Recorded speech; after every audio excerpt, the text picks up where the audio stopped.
The Villisca Axe Murders stand as one of the most horrifying and enigmatic crimes in American history, a story that has haunted a small Iowa town for over a century. The gruesome events unfolded on the night of June 9, 1912, when the Moore family, Josiah, Sarah, and their 4 children, Herman, Mary, Arthur, and Paul, attended a Children's Day program at their local Presbyterian church. The program, an annual event celebrating the church's youth, was a major social occasion in the community. The family stayed late, helping to clean up, before heading back to their home on a quiet residential street.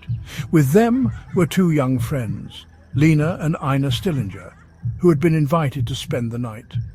The group of 8 had no way of knowing that they would never see the light of day again.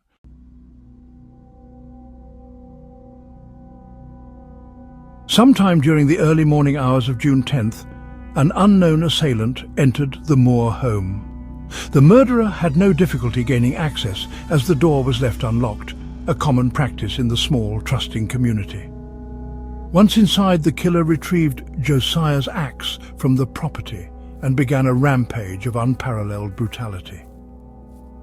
The first to die were Josiah and Sarah, attacked as they lay in bed.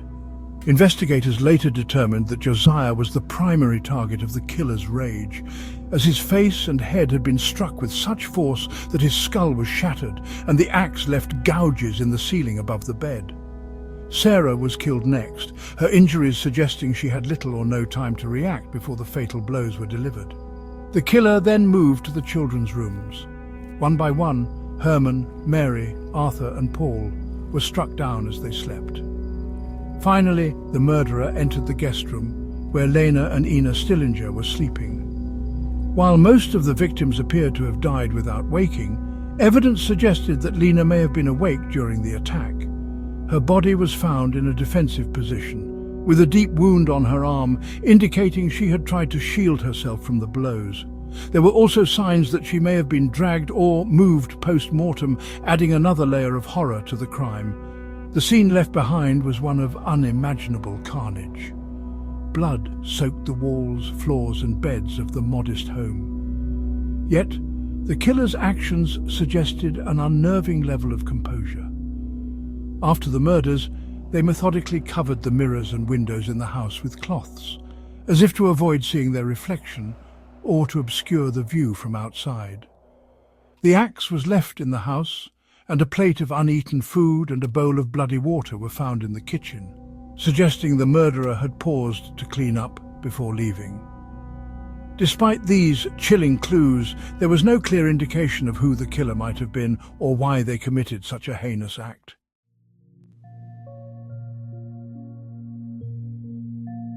The discovery of the murders the following morning sent shockwaves through the small town of Villisca. A neighbor, concerned when she noticed no activity at the Moore house, entered the home and stumbled upon the gruesome scene. Word spread quickly, and soon townspeople and law enforcement crowded the property. However, the lack of experience in handling such a horrific crime scene meant that critical evidence was likely compromised.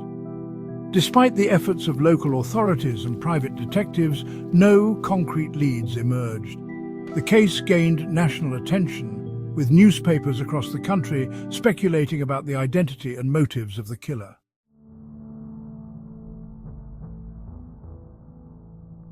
Over the years, numerous theories about the Villisca murders have emerged. One popular theory is that the crime was the work of a serial killer. At the time, similar axe murders were reported across the Midwest, and some investigators believed the crimes might have been connected. However, no definitive evidence linked the Villisca murders to any other case. Another theory suggests the crime was personal, with the Moore family specifically targeted by someone they knew. The ferocity of the attack on Josiah, in particular, raised suspicions that he might have been the intended victim of a deeply personal vendetta. The lack of forced entry into the home also supported the idea that the killer might have been familiar with the family. One of the most notable suspects was Reverend George Kelly, a traveling preacher with a history of mental instability and erratic behavior. Kelly was in Villisca on the night of the murders, and had attended the same Children's Day program as the Moore family. He left town early the next morning, and his behavior in the days following the crime raised eyebrows. Kelly later confessed to the murders, but his confession was inconsistent and riddled with contradictions. After 2 trials, he was acquitted due to a lack of evidence. Other suspects included transient workers, a disgruntled business associate of Josiah's, and even members of the local community, but none were ever charged.